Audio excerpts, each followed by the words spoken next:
My name's Eric Perota, and I'm the Automotive Technology instructor at the DSISD. I started tech school right after I graduated from high school myself, so I'm a veteran, so I was an auto mechanic in the military. After I got out of the military, I worked at a dealership in Escanaba. I worked at the Ford dealership up until about 5 years ago, and I started teaching at the ISD. I've been in the business for 30 years this spring. While the kids are with me for those 2 years, we go over all 8 areas in automotive technology, 8 areas that would make them ASE Master Technicians.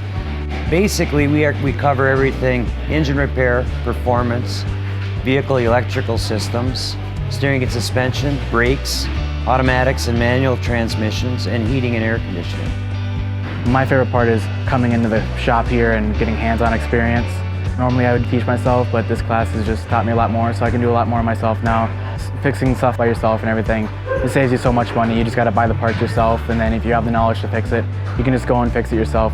It's interesting and actually enjoyable to work on your own vehicle, and you have the satisfaction knowing that you can fix and you have the knowledge to fix your own vehicle. Our automotive program is NATEF certified, so that's National Automobile Technical Evaluation Foundation. And that's an outside entity that is known in the automotive industry, and they certify training programs. So there's specific criteria that we have to meet. And what do the students get out of that? We're preparing them to get some job experience, real life work experience. We're also preparing them to take a certification examination, which is something they can take right into the workforce that's recognized by the industry. It enables us to articulate with other schools like Bay College, so our kids will get advanced standing if they're with me for 2 years, 11th and 12th grade. They get 6 credits, and so basically they're not having to take a service floor or co-op class through the college, so they get that through the ISD. A lot of people like to learn hands-on, and I like to learn hands-on. I don't like learning in a classroom. It's a lot more difficult learning it from a book, especially about this stuff.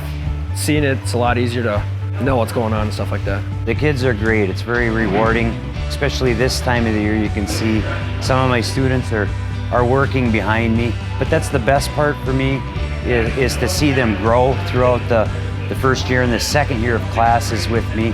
And then hopefully the ultimate goal is for them to be able to join the workforce or go on to a tech school or a college.